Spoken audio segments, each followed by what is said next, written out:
Hello, hello. Welcome back to our podcast. This is OVP. I'm Ryan, the pessimist. And I'm Carlos, the optimist. And today, I had a different intro planned for today, but we had like an audio error, so couldn't use it. We were supposed to be talking about the Star Wars initiative proposed by Ronald Reagan in 1983.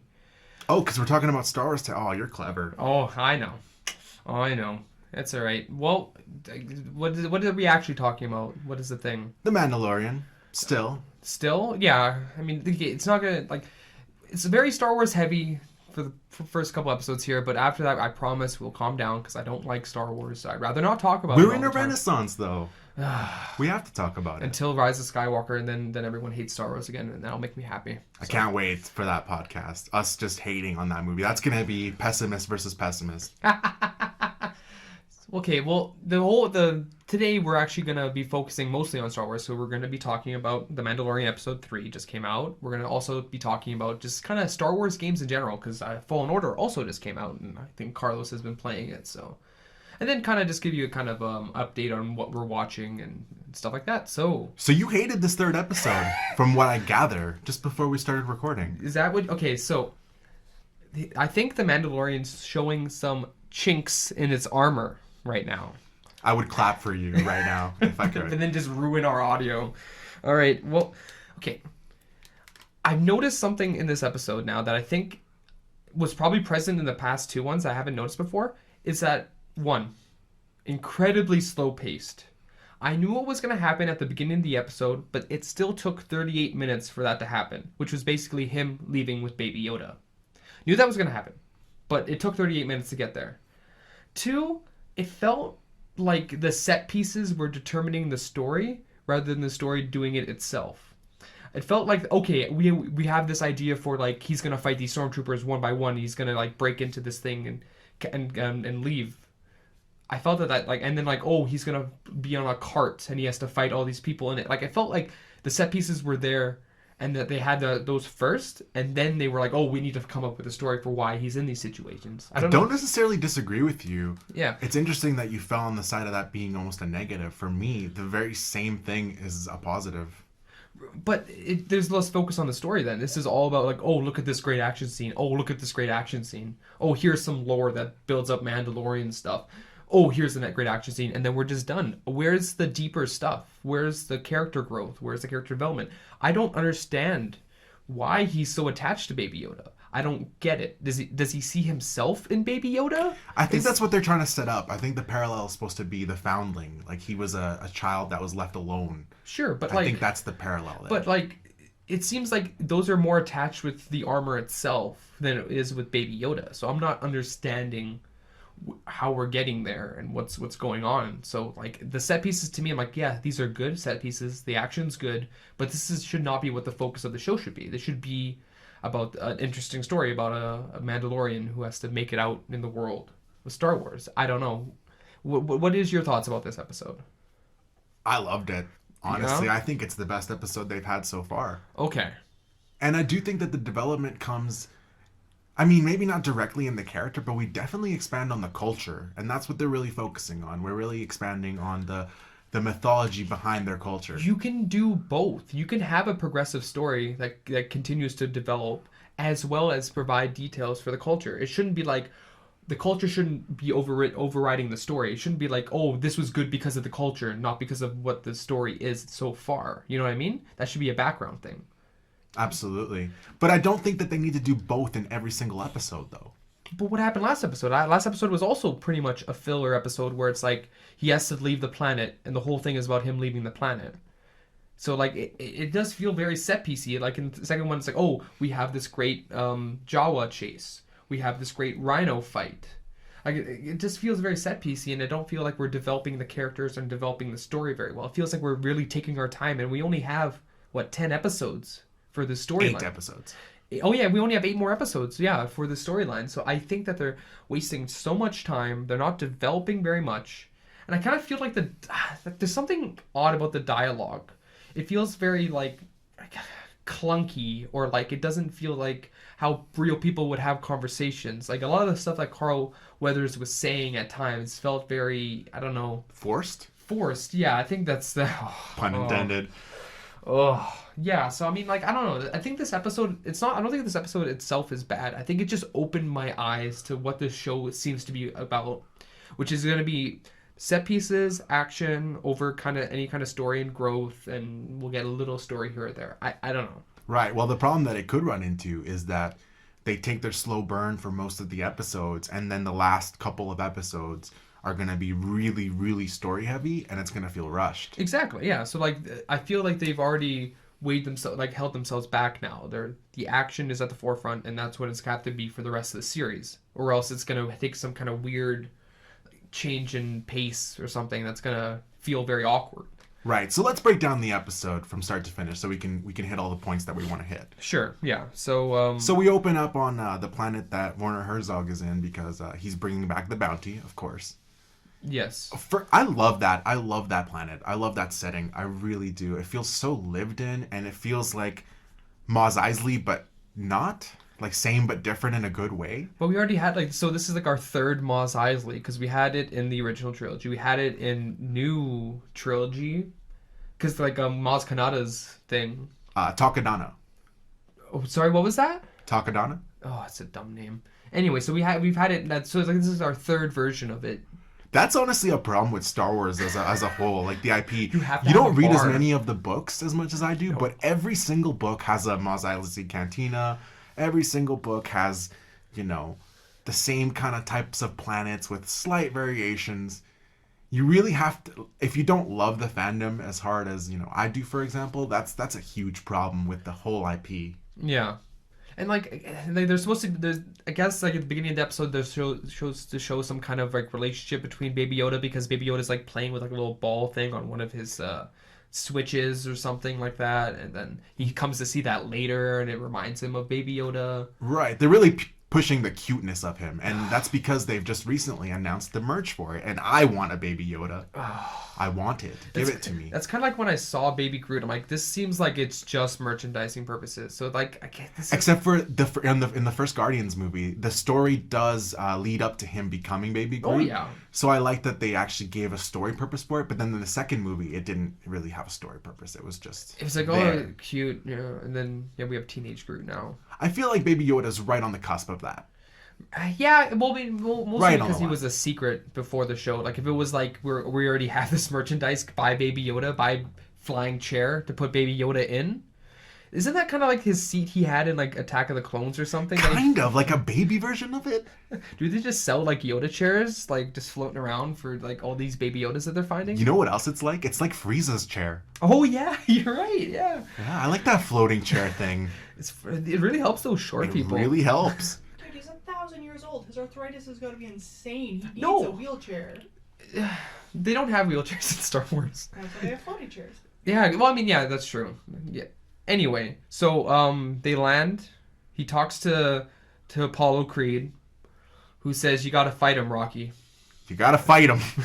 Actually, no, that's more of like his That's mentor. Mickey. That's Mickey. All right. So he no, does he meet him first, or does he go right to where the bounty is? No, he goes right to the bounty because if you remember, Carl Weathers contacts him on the ship and tells him to go directly to the the bounty. So then he hands it over to Doctor and Nazi Man. Man. What's up with that medallion, man? Like it just. I really hope they bring in that whole. Do you remember how like in EU canon and even new canon's doing this, where they have the artifacts that are like affected by the Force, and like dark side artifacts will give people who aren't Force users, they'll give them like slight powers, but they'll also like mess with their minds. That amulet looks like that kind of artifact. I don't know. Is it kind of like Horcruxes, where like the negative energy from it like eventually starts to affect you? Yes, it's exactly the same concept, where the dark side energy that's infused affects you and kind of turns you evil over time. So if like you want someone to turn good, you just kind of give them a light side object for a bit, and just have them hold it, and it'll just influence them to make them a good person eventually. I guess so. I mean, in Star Wars, if you're Force sensitive enough, you can kind of like counter that. But this is just more for people that are like non-Force sensitives that it affects them that way, which kind of makes sense because they don't really know the Force. So right, it's almost like possession at that point. Yeah. So then he gives away Baby Yoda without any. I guess he asks them what they're gonna do, which I guess is against guild policy. So that happens, and he doesn't tell him anything because it's like it was very inappropriate for him to ask. He gives him a bunch of armor. So then we get to see probably the best part of the episode ish, I would say that is the best part of the where episode. he goes back to the Enclave. What would she be considered? What's her position? She seems to be the leader, Yeah, like a matriarchal leader, Yeah, but she's so- definitely the blacksmith for sure. I guess that's also part of leadership in the Mandalorian culture. I would imagine so. So like you get a lot of good development for like again like you were saying earlier with the lore here. Oh, I love that. The whole "this is the way." I love that. That was awesome. Kind of reminded me of like Battlestar Galactica in the first episode where it's like so say we all, and then they all shout back so say we all. So like I do like that kind of thing. I don't like the obvious, oh, this guy's tough on the Mandalorian, but at the end he comes in and he helps them out all right. It's just dumb. I mean, he is dealing with the Empire, and they did occupy their planet, so I could see that side of it. It felt a little forced, yeah, 'cause but I understand what they were going for. it's like you got the armor back. Just- Actually, that goes back to exactly what you were saying about some of the dialogue feeling awkward or forced or just Yeah. not. Yeah, definitely. So then, yeah, she melts it down for him. We get this new sick-looking Full armor. armor, baby. I love that. Yeah, so Great setup and payoff, setting it up with the pauldron and then giving him a full signet. Is that what they call it? Signet, I don't know. He's in full armor now, and he got these birds, hummingbirds or something birds. Seeker birds, I think they call them. Yeah, so like which They're apparently like flares, kind of. they're like little missiles. It looked like. So like I really didn't like. Well, she's like, these are very precious. Don't use them. And he's like, I'm gonna use them immediately. He used them in like the next 20 minutes after that conversation, almost. So it's like, what Agreed. was the point of that? Like you I think it's supposed to be set up and payoff again. Again, but like it seemed like okay, but then why would we have the setup and payoff in the same episode? Why wouldn't we have that setup and then like 3 episodes down the line where like he's really in trouble? That's interesting, actually. I never thought about that. Yeah, I thought that was really You weird. think the payoff would be more satisfying if they waited a little longer? Well, yeah, because it's not like you know the whole thing with like I can't remember what the term is, like Aslov's gun or something. You know the thing where it's like you introduce a gun at In the some first point act? in the first act, and then at some point the gun's going to be used. In the third act, usually. Yeah. It's not like they show the gun and then like the next like the next 5 minutes someone just pulls it out and shoots the guy. It's like, oh well, then we set it up. It No. reminds me of what we were talking about last week. We were referencing an old AGVN episode where he talks about how in the first Legend of Zelda, they build up Ganon like the entire time, and the book builds him up. Yeah. And so it's this exciting build up to fighting this monster, and then he points to the example of another game where an NPC tells you, "Oh, there's these terrible monsters in the woods," and then immediately after you're fighting them. Exactly. So then,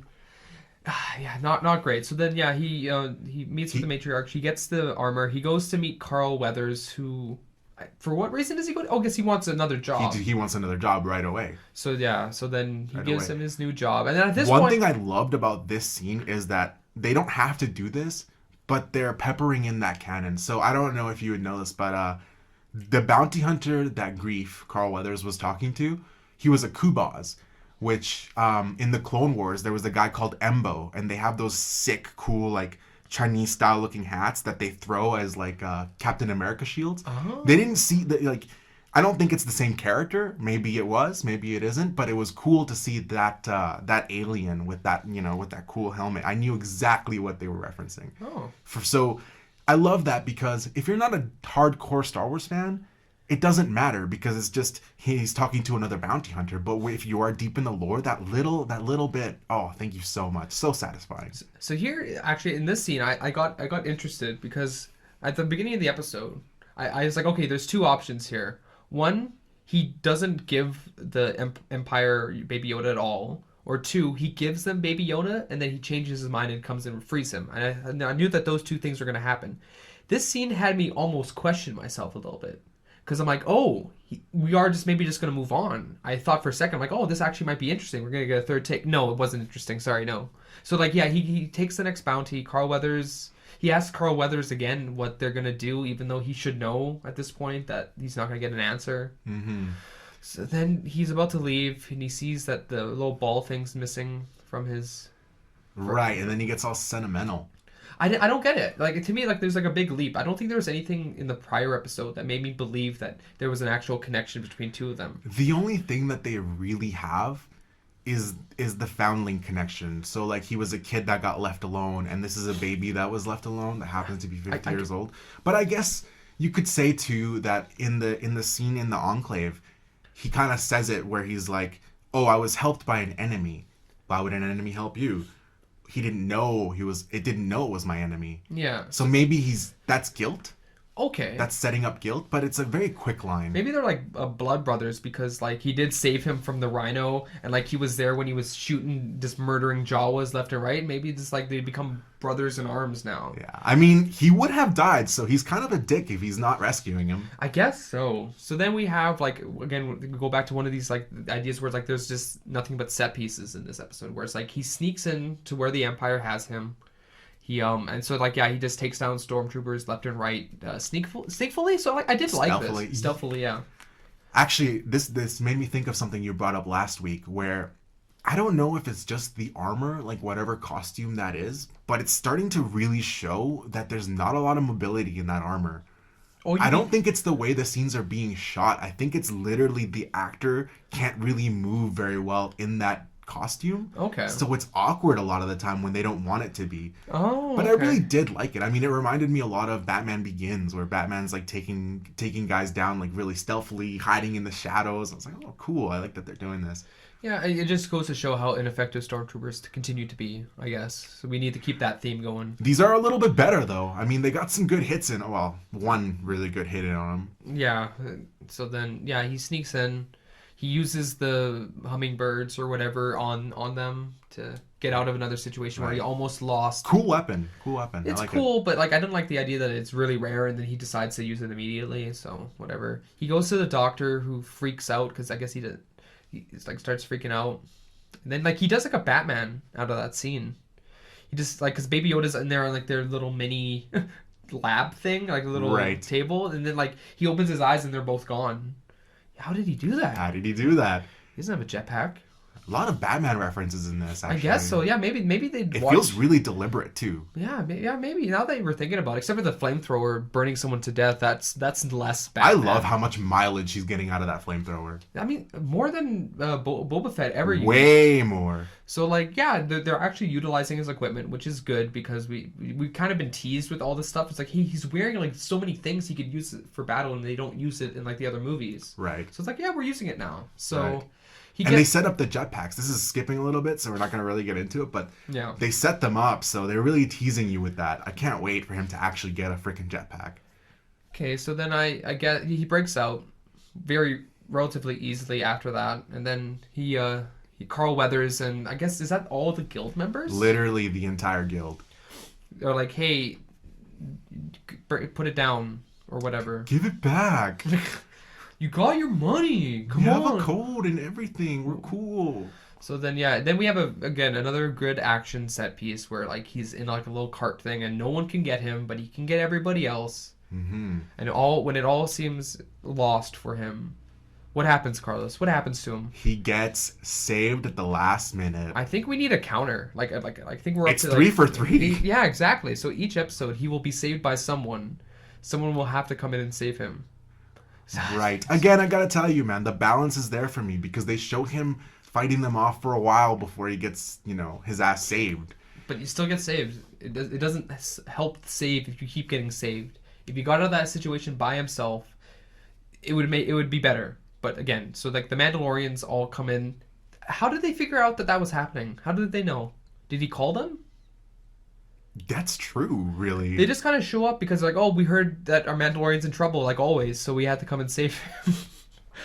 So like, yeah, so we get to see all the fun stuff that everyone was probably wanting to see, like a bunch of Mandalorian armor people on jetpacks shooting a bunch of people. Mm-hmm. I love that disintegration gun. It's so cool. He seems to be the only one that has it. Because Carl Weathers even like says specifically, like mentions the gun. I'm like, oh, so it must be like a rare thing to have a disintegrator in this world, I guess. And I don't know if we mentioned this already, but Jon Favreau picked that out of the holiday special.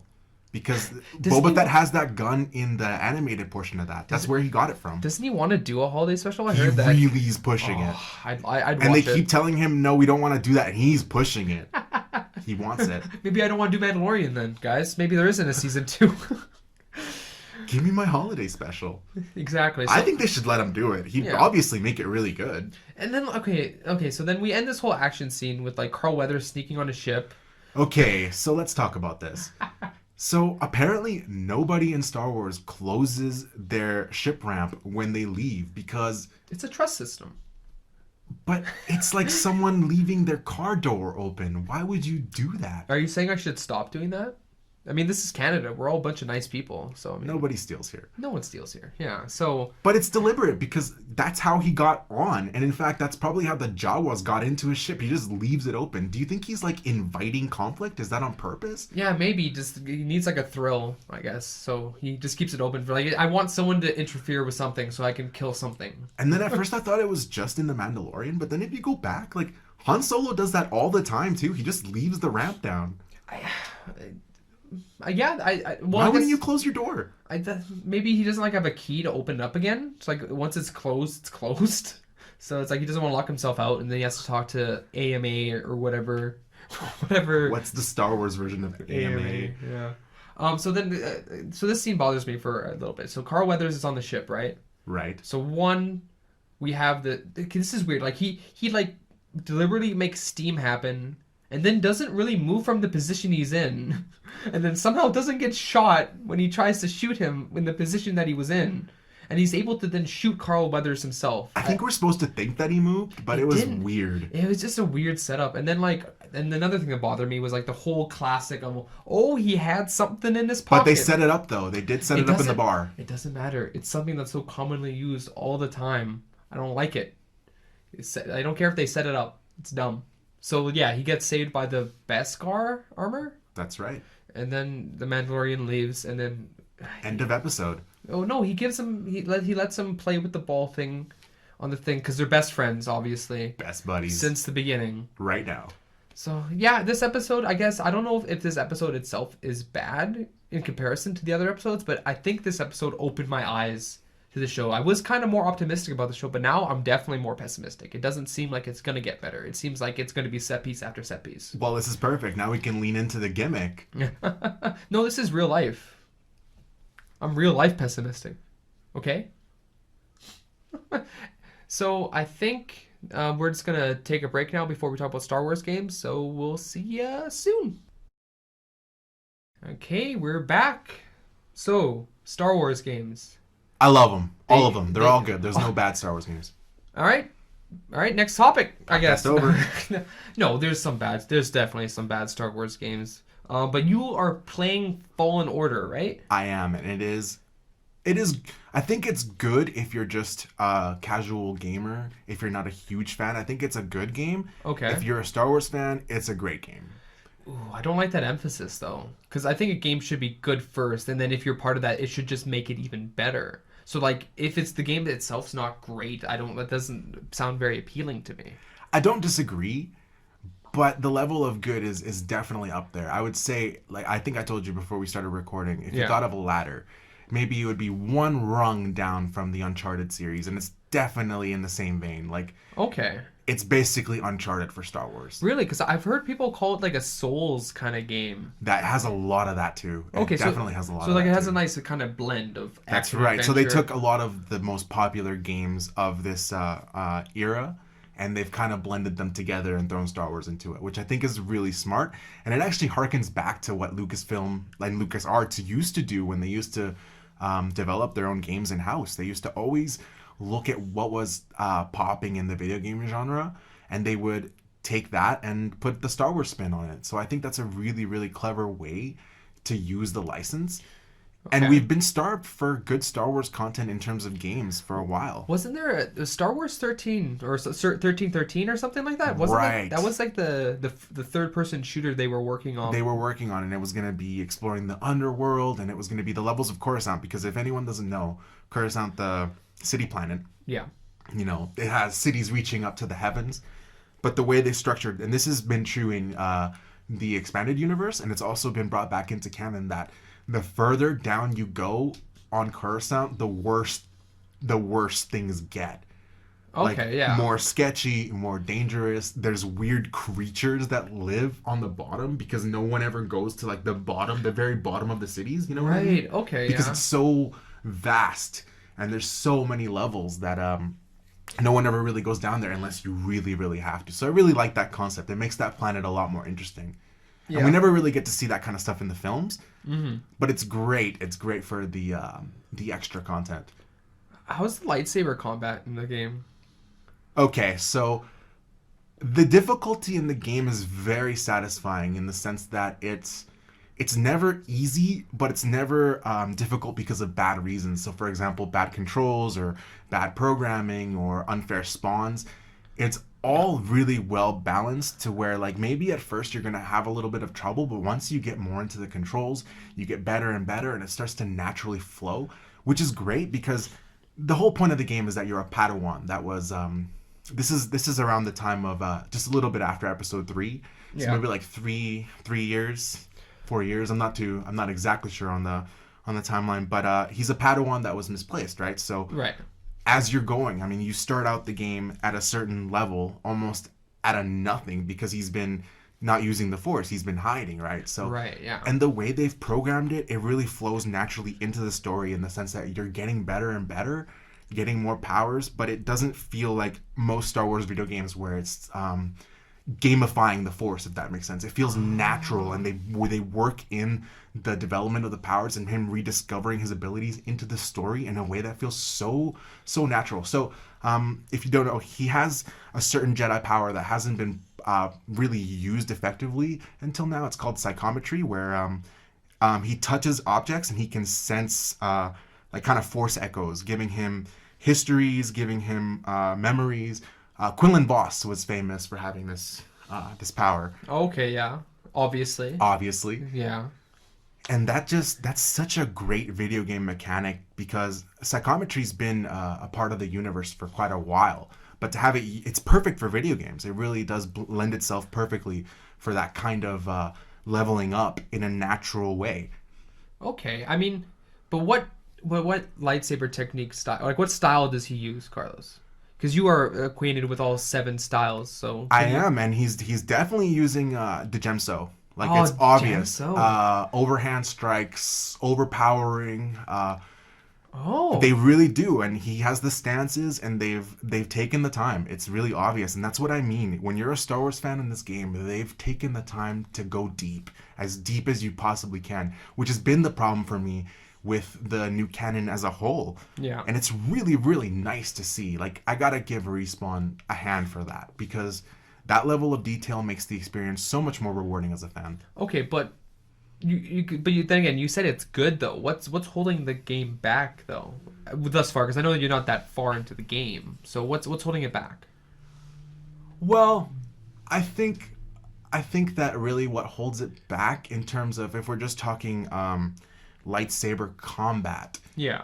it's a step up from something like Force Unleashed, where it just feels like you're just kind of whacking enemies with a wiffle ball bat. Right. Yeah. And Battlefront has this problem as well, and that's actually been a problem with most Star Wars games. The only game series that really got it right is Dark Forces, Jedi Knight, Jedi Outcast, where in that game it's not even so much that you have a lot of different options as it is that you have so many options that you can actually develop your own style. Right. And people can have different styles in the game because the combat was so involved.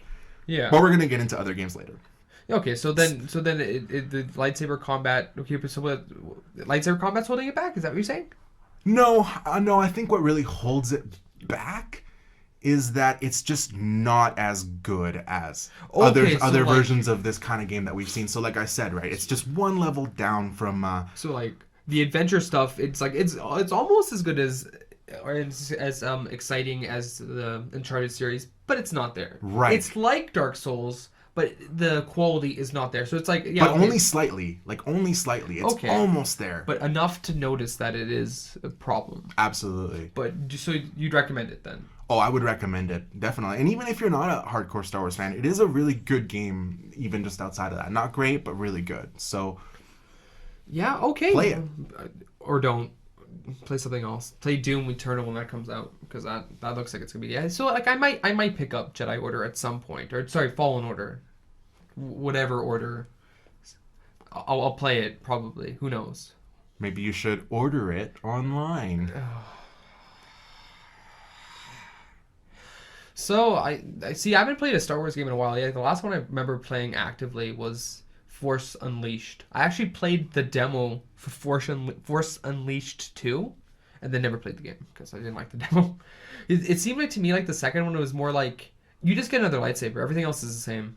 It's pretty much like a rehash of the first game, which was just so sad because when Force Unleashed came out, it was such a big deal. Everyone's excited. That George Lucas was involved in the story. We're talking about Vader's secret apprentice. We got new canon. We got he was involved in the founding of the rebellion. Like there was a lot of interesting ideas they introduced. the story in of Force Unleashed is fantastic. Yeah, it's actually a very good story, and that is probably the only good thing about it. Because like, it's okay. It's not like the game's bad. Like thinking back about my experience with the game, it wasn't like the game was bad. There's something weird about it. Like you had to like stand still to do force powers. You had to again, the combat felt really weird because you're hitting people with these lightsabers and they're just falling down. It's like that's not how lightsabers work. I gotta give it respect because it was so ambitious in some areas. So part of the reason why you had to stand still is that Euphoria engine that they were using. It was designed so that you could manipulate multiple objects at once with the Force. Yeah. But they couldn't program that in a way where you'd be moving. Yeah. But I did think that was phenomenal. Though I will say that going back to the saber combat for a bit, it just gets so monotonous over time. Like if the story wasn't so good, that game would actually just kind of fall apart, honestly, because by the third planet you're just tired of doing the same moves. Because it doesn't hit feel them with the lightning. It doesn't feel different. Like it doesn't matter what characters you're fighting. Maybe like the bosses, it kind of feels different, but then outside of that, it just feels like you're fighting the same guys over and over again. Everything kind of blends in together. Right. And going back to Fallen Order real quick, that's one thing they did really well, where they introduced new enemies constantly, and you're constantly having to readjust, and you're constantly getting surprised and excited. I love games that do that. Okay, yeah. So then, Force Unleashed was okay, but like my Star Wars game was Star Wars Battlefront 2. Not the new EA garbage. We're talking about the 2005 pandemic Battlefront 2. Exactly, yes. Oh man, I recently just set up my PS2 and I have been playing that a lot. Like it nails all the stuff about Star Wars that I like that the movies like that's different from the movies. Where like I like playing as like a stormtrooper or like a clone trooper and not having to do all that force stuff. I like having the change in focus, have it being a third person shooter. I really like third person shooters most of the time. I like having that. I don't like having the first person. I find it's always too close. So I like playing third person. I like the eras. Like I like that there's so much variety in the game because you get to play in the Empire and the Clone Wars era. It really does span. I mean, I remember when this game was being promoted, they said it's every battle in Star Wars history, and at the time it really was. It was every era. It had great maps. Fantastic. It had great maps. The concept of it I really enjoyed too. The idea of like the main concept for most of the game is to capture command posts, fight enemy troops. Whoever gets all the command posts wins, or whoever kills all the other guys wins. I really enjoyed that kind of concept. Again, it's the same idea of taking something that works in other games as a genre, like having capture the flag, having team deathmatches, but just throwing the Star Wars skin over it. That's the best way to make these kinds of games. It really works. And a lesson that can be learned from this, when you compare it directly to Battlefront 2 that just came out a couple years ago, it's so sad that a game that was made in 2005 is so much qualitatively better than a game that was made in 2017 or 16 whenever Battlefront 2 came out. The problem is that they changed the emphasis. Like, if you're just one guy, right, and you just throw in Battlefront 2 in the 2004 or 2005, you said, there's so many different options. You can do the main storyline. You can do Galactic Conquest, which is like basically you take on one of the like Empire rebels, whatever people you want to play as, and then like it's kind of like a chess game between you and the opponent, and you're trying to capture planets. You have to buy your troops. You have to buy like certain upgrades that will help you in certain battles. Like, oh, I'm going to the Naboo planet. I better get the sabotage thing that lets me destroy their ships or destroy their vehicles. So like there's a lot of. And then, like, if you didn't want to do that, you could do instant action. Just, like, pick all your favorite maps and play the specific things you wanted to do on that specific map and just do that. There's so many options for someone just by themselves. Whereas in this one, it's like, oh, we have this... Like, in the second one, they're like, oh, we're going to add a storyline. But apparently the storyline's horrible. And it's very short. And then, like, other than that, you have to play online. Which means the game has, like, a shelf life of maybe 3 years until no one's playing it again. Whereas Battlefront 2, I can just throw it in right now and play it and I have no problems. Now, to be fair to new Battlefront 2 and DICE, they are trying, and one thing I do appreciate is that they didn't abandon the game. The game is still getting updates to this day, and they've improved so much of the game how it was at launch, but it feels too little too late. And what I will get into about that story mode is that it's not necessarily bad, it's just they sold something so different. So the whole gimmick of the newest Battlefront 2 is that you were playing as the Empire. They were pushing it. Your main character, your Imperial Special Forces, which is already so cool. Yeah. So cool.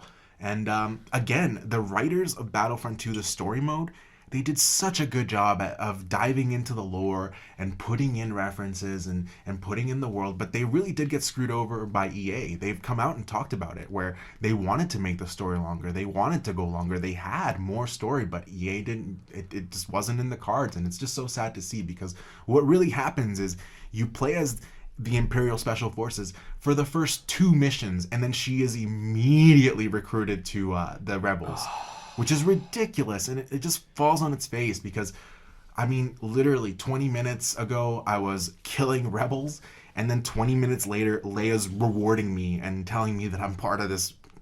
That's ridiculous. That seems to be a recurring theme in Star Wars new canon, where it's like, anytime they're like, oh, we're going to focus on the Empire a bit more, they immediately become part of the Rebel Alliance. Like, they're gonna immediately change sides because they don't seem to understand that like the Empire wasn't 100% evil and bad. There was good sides to it, but they just don't want to explore that side.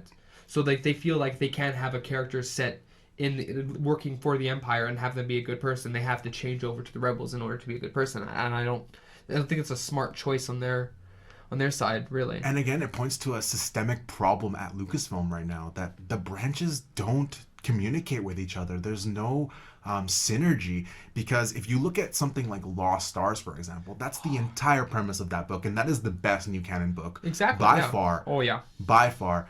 It really does delve into, look, a lot of these people were just people, and this was just the government, and they were just doing their duty as citizens, and that's amazing, because it expands the lore in a way that hasn't been before. When Star Wars began, it was black and white. Rebels are good, Empire's bad. But really, if you really get into it, it would not be like that at all. No. And it's so sad that we don't have that kind of level of cross-promotion in all areas. Well, no, I definitely agree. So yeah, Battlefront 2, new one, it's bad, don't play it. Battlefront 2, old one, good. Apparently, this is weird to me, but apparently like there's actual active debate on whether or not Battlefront, the first one, is better than the second one. What do you think? Have you played like the first one on PlayStation 2? Maybe I did, but it was so long ago. The only thing I could think of that's better or like that's different is, one, you can prone in the first one, which who cares? I've never proned in any kind of shooting game I've ever done, or anytime I've done, dead immediately, got shot, doesn't matter. 2, like they had this interesting loading screen where like it would like zoom in on the planet and on the specific part of the planet. Like I remember that sound very distinctively. So like that was the only 2 things I could think of that were better. You couldn't play as like hero characters at all, and the only way you could actually kill them. I was very proud of myself for figuring this out. So like what would happen is that either you could be able to summon a hero to fight on your side, like a Jedi or Sith or whatever, and then you couldn't play as them. And they were almost impossible to kill. You had to kind of wait for them to kind of go away. But if you fought them on Bespin as a super battle droid, or as, I guess, if you got them with a grenade, but you shoot a rocket at them when they're close to the edge, they fall off the edge and they don't respawn. Wow, so that's fantastic. So then I figured that out. Another thing I guess you could say that the first one could possibly be better in is that it has different and maybe better maps overall, but I think Battlefront 2 makes like so many more improvements on it, so I don't know about that. So Absolutely. Did you ever play any of the tie-up or tie-in movie games? Like anything that came out with Phantom Menace, Clone Wars, or Revenge of the Sith? Thank you, sir. That is an amazing transition. I did. I played this little game on the N64, which just makes that console. Episode 1, Pod Racer. Really? What an amazing game. You wouldn't think so, right? No. You wouldn't think so, but I'm not thinking so right now. It is so exciting. I mean, the difference between first and second place was seconds, and it was that kind of competitive game where if you got the boost at the beginning, your buddy was punching you in the arm, and then when you mastered the controls, it was so satisfying. And the graphics were limited, of course, but it didn't matter because you do see more of that world. So if anyone remembers, in episode 1, Qui-Gon mentioned they have pod racing on Malastare. You go to Malastare, you see the track, you go all over the galaxy seeing these clever racetracks, and it's just a really solid racing game, but with the pod racer skin thrown right over it. So you would say it captures like one of the best parts of episode 1, which is like the pod race. You get that anxiety, like that speed, that crazy like danger and stakes. Absolutely, and even outside of that, unlike Fallen Order, yeah, you don't have to be a Star Wars fan to appreciate this game because it's a really well-designed racing game. Yeah.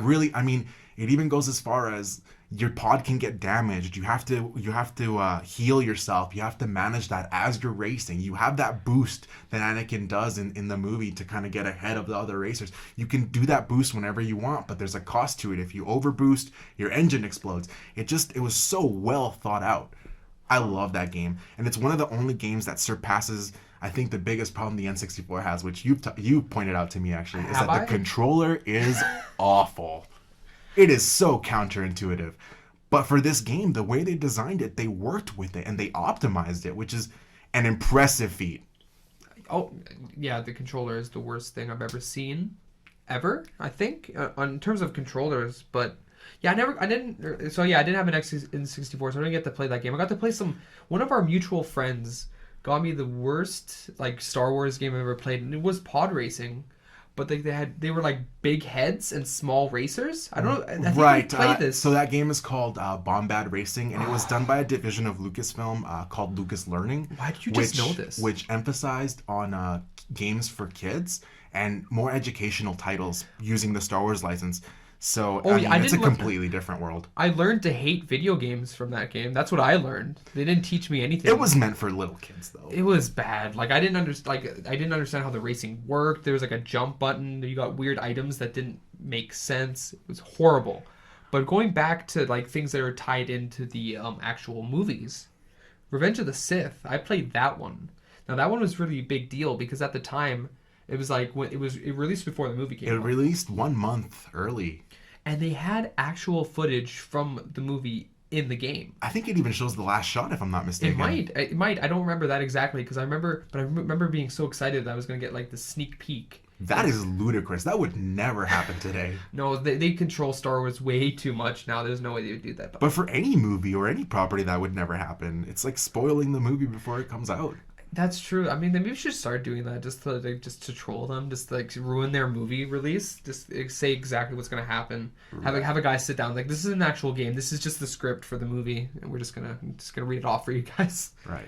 Part of the reason why that game was so good was because it was being developed around the same time Sith was being made, and they actually had the actors on set. They were mocapping them with their actual moves into the game right directly. And even the actors like Hayden Christensen, because he's a huge gamer, he had a lot of input into that game. And he made sure that all of his moves were recorded exactly how he does them in the movie. Wow. They really went above and beyond in the design of that game. The main thing I remember about that game is that it had the multiplayer feature where you could actually duel with other people.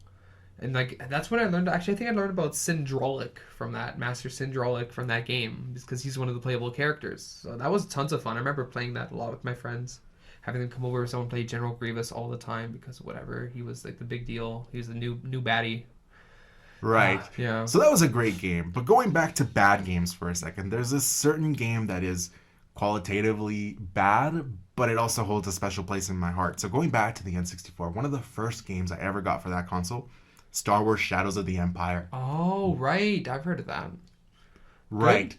So the story, it was a big deal. Right before the announcement of the prequels, Lucasfilm did a test to see if there was still interest in Star Wars. So they released Shadows of the Empire, which was a cross-promotional event. It had a video game, a full tie-in novel, and a comic book series. Wow. And it was just fantastic. They really brought it back. They introduced some really interesting concepts and new characters. So for those who don't know, it takes place between 5 and 6? Yes, 5 and 6. Yeah. So we just get deeper into Luke's training. We get, a lot of intrigue. It's the first thing that ever went into the underworld, introducing Black Sun and Prince Rizor, or Zizor, however it's said both ways. He's a Fallian, which is an alien species that has pheromones that can make people like them or make people fall in love with them or influence them, which is a really cool concept. Okay. So basically, this guy thought that, if he gets Black Sun to kind of help the Emperor, maybe he can kind of weasel his way into becoming the Emperor's second in command. Oh. Of course, that's not going to happen, but I mean, I like your ambitions, guy. You do you. But the biggest thing is Dash Rendar. Ah, yes, the very famous Dash Rendar. So for those who don't know, Dash Rendar is literally just Han Solo reskinned, because Han Solo was frozen in carbonite and we need a Han Solo. Right. But it works. Now, the game itself is awful. When we're talking about controls, it is so clunky. Movement is hard. You're constantly falling off of stuff. It's a platformer action-adventure game. Ooh. Constantly falling off. Constantly having problems aiming. Yeah, but the world is there. And the biggest thing about that game was it was the first time that you could take down walkers in 3D. Oh. It was the first time where you took that snow speeder and you did that loop. And then every other Star Wars game did that ever since then. But that first mission blew my mind. Yeah? I don't think I've ever actually tried it or played it. I've actually heard it's good. I'm surprised that you're saying it's bad. Maybe... See, but it is good in the sense that the world is there, the world building is there, the music is there, the story is there. Yeah. Just the gameplay, it's just so clunky. Well, I mean, like, if you're going to do a platformer like N64, I mean, I guess they had to start somewhere. You would hate it. I would. I'm already thinking about it right now is causing me anxiety and pain. In the same way where I said Racer was optimized, it is the complete opposite for Shadows of the Empire. Oh my god. Okay, well... Talk about a good game now, please. Talk about a good Star Wars game? Oh man, I think I might be just run out of Star Wars games. I didn't get the chance to play Knights of the Old Republic very much. I think I played, I got it on Steam recently, because I grew up with a PlayStation, not an Xbox. So I played the first hour of it. And I don't know, I'm not a big fan of RPGs, so I can't really say much on it. It seems like, okay, maybe I'll come back to it. That's really rough, but what I think you should do, if you don't like RPGs, just look up the story. Honestly, just look up the cutscenes, and I'm sure you know the story, but it's gotta be, for me personally, it's the second best Star Wars story next to Empire. Wow, that's crazy. I love Revan. I love that twist. Revan's great. Yeah, Revan's... That's probably one of the best twists in any medium, really, for me. I didn't see it coming. I just didn't. No, yeah, it's weird because I know all about the stuff that happens in the game. I just haven't played the game. It's like the lore. I got what I wanted from the game anyway. I got the lore, so I know what happened. I mean, I guess not real lore anymore because thanks for that. Right. But it really does go out of its way to expand the lore. There's a really interesting side quest in the game that's not really necessary, but you can go to the Sand People's Enclave, and you kind of have to do a mission for them. But you can actually talk to their leaders, their storytellers, and they explain to you that the Sand People were actually once a very, very highly technologically advanced civilization with great cities, and then it all came crashing down. And so they took this as, okay, the gods have cursed us for our vanity, hubris, thinking that we were the most advanced, thinking that we were the best, and that's why they regress to being an almost tribal kind of people that are against technology. And it's fascinating stuff. And it's all just from a side mission.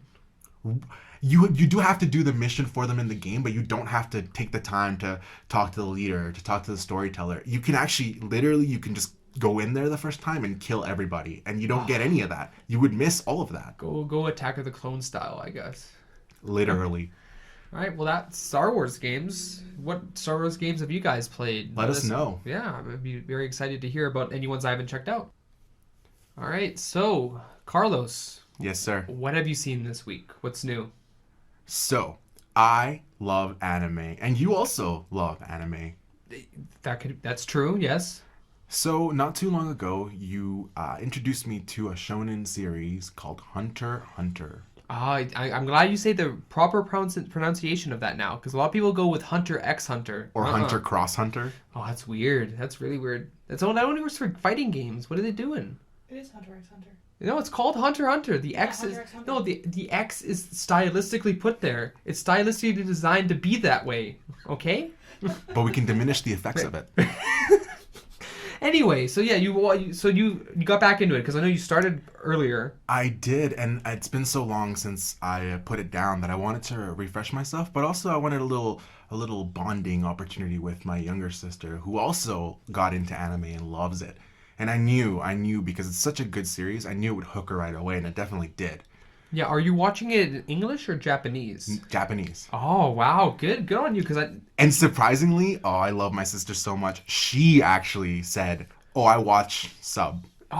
that's the right answer. That's the right answer. Like at first I was more like sub dub, like it was like a 50-50. It was like a 50-50 split. I think it depends on the series. It does, but then once I got Crunchyroll, I'm like all the anime's on there and it's like 99% sub, so I have to watch it. So how far are you? Okay, so what is the show about? I guess give it to for people who haven't heard of it. Okay, so it's a shonen series following a Goku archetype kind of character that is trying to get into the world of being a hunter. So it's much like being a Pokemon trainer in the Pokemon world, where it seems like a lot of things in this world revolve around hunters, and even like the economy is influenced, and it's really great that way. But what sets it apart is that it never goes the way you think it's gonna go, and it never goes in a kind of generic way. It's always surprising and even almost to a detriment at first, but then when you rewatch it, you really start to appreciate it. So for example, I know that the first time I watched it, I told you, there was a certain part where I thought they were going to introduce fighting, and they don't. They go a different way. Yeah. And I was really annoyed at first at that, but then watching it again, it's so genius. It's so different. And then when they actually do get to the fighting, it's phenomenal. They make you wait for it, and then it pays off in such a great way. Yeah, I feel like it's always like your expectations are always being what's the word I'm trying to look for? Subverted, right? In a good way. Yeah, not Last Jedi way. Yeah, they're always being subverted. You think something's gonna happen, it doesn't happen that way. But it's not a bad thing that is happening. Instead, it's actually very interesting. It opens up a new path, and I feel Hunter x Hunter does that well. It also, I think, has some very well-rounded characters that work well together as a group. Excellent characters, excellent. But what really sells it for me, and you can help me with the explanation of this, but every shonen has a different way of explaining energy and explaining how they get the powers and explaining how they do it. Yeah. I used to think that Naruto was the king of that hill, but then I saw Hunter x Hunter. What an amazing explanation. I agree. I mean, like, I recently watched all of Naruto, including Shippuden. Yes, I guess I have that kind of time with my life, so I watched all of that. And yeah, the explanations in Naruto are, like, the chakra is very interesting. I really like how they build upon that basic concept, and they see these different people who are able to do different things. But then, then you have Hunter x Hunters, which is Zen? Oh, I can't remember the name off the top of my head now. Where it's like almost like a six, almost like a diamond, where it's like you have this ability that lets you do, like makes you be able to manipulate energy. This thing lets you create energy, or like create objects through energy. Like there's a lot of different explanations, and it gets really, really complex the more you watch it, and it really builds upon itself very, very well. You do have to, like, when they introduce it, you have to like go back and rewatch it a couple times. But once you do, it's there. Then you get a good understanding of it, and like it does have one of the best energy. It has one of the explanations of energy, and this is also something I really like about the show. It has some of the best music I find. Like most recently, like I have a lot of it actually on my phone because it's just so happy and uplifting and adventurous and like, perfect for the show. Exactly, yeah. Perfect for every scene. It really captures it. So like I think you in the same way in Star Wars, actually going back to that. Yeah. The music is a character. It really is. Oh yeah. So then, yeah, exactly. So, I love Hunter x Hunter. Watch Hunter x Hunter, everybody. Yeah, well, you have to finish it, and so then we can talk about some things like the Chimera Ant arc, which is going to be divisive depending on where you land on that. I'm so excited. There's so many things to find out, to be excited about. So I'm glad that you're rewatching it. So what have you been watching, my friend? Well, I took a big break from Disney Plus because whatever. So I decided to watch something on Netflix that's been on there. I guess I think it's just recently added, but it's called Wentworth. Now it's based at it's an Australian production, actually, surprisingly enough. So interesting. It's very interesting, yeah. So then it's set in a prison, a woman's only prison, and it basically just kind of follows the lives and trials of the convicts and the guards themselves. And like the main, I don't want to say gimmick, but the main thing of the show is that like everyone's got something that they're doing that they shouldn't be doing. Everyone's miserable. It kind of reminds me of like Black Mirror, where like the whole point of like each episode is to kind of hurt you in a different way. You want to be emotionally devastated by something else. I kind of like that. It kind of feels, I don't want to say, I guess maybe more realistic. A lot of the characters aren't like all prettied up or anything like that. Everything looks real. Like people look like real women, and it looks like real like struggle, real, like everyone, like I don't know, there's something, Right. it doesn't have that Hollywood fixer-upper. So before we There's no started glamour. recording, Sorry? There was no glamour in that show. Yeah, exactly. Yeah, everything looks real and raw, and I really appreciate that. so before we started recording, you alluded to the fact that it's almost like a better Orange Is the New Black. Yeah, I mean, see, that's not really fair for me to say. That's how I was explained to it, because I've never seen Orange Is the New Black, it never appealed to me, but from what I've heard of it, no, I think you've probably seen it. Is it comedy over drama? Is it like is that where the emphasis is? It's a mix of both, but I feel like it starts out trying to do exactly what you're talking about, to show the grittiness of a woman's prison, but then it kind of gets derailed very, very quickly. And to be honest with you, I only watched the first season because of that reason. Yeah. It gets away from that premise because the first couple episodes really heavily lean on that, and then all of a sudden it disappears. It becomes more about the sex scenes, unfortunately, and Yeah. we're talking about sex scenes that are meant to titillate, that are meant to be sexy, Right. Yeah. which is not how it would go down in a jail. No, in Wentworth, any kind of sexual relation is very forced, and it's very uncomfortable. You're supposed to be feeling uncomfortable watching it. Nothing is sexy. This is just, I don't want to say gross, but almost like in a way that it's not tantalizing at all. So, yeah, I think it's really good. I'm currently, because there's like 7 seasons, surprisingly. Wow. So like I'm currently on the 2nd season, and I can kind of feel it has like a Doctor Who kind of vibe, where I feel like people are gonna come in and out throughout the show as like new inmates come in. Maybe people are gonna get killed off or transfer, or even like the guards are gonna be transferred. I feel like the cast is gonna be constantly changing. Right. So like I feel like it's gonna keep it fresh at least. So I understand why it can last up to those many seasons. The first season's a bit like the first like 5-6 episodes, a bit of a slog, because like it's trying to introduce all these characters, and that's really hard to do when you have such a like huge cast going on. Slow burn, Ryan. Slow burn. Oh right, yes, that's the proper term for it. Yeah, so I highly recommend it if you want to watch a horribly depressing drama equivalent to Black Mirror. I definitely recommend it. Have you been watching anything else recently? Have I been? The Mandalorian. What else have I watched? I watched I think there was a. You know what?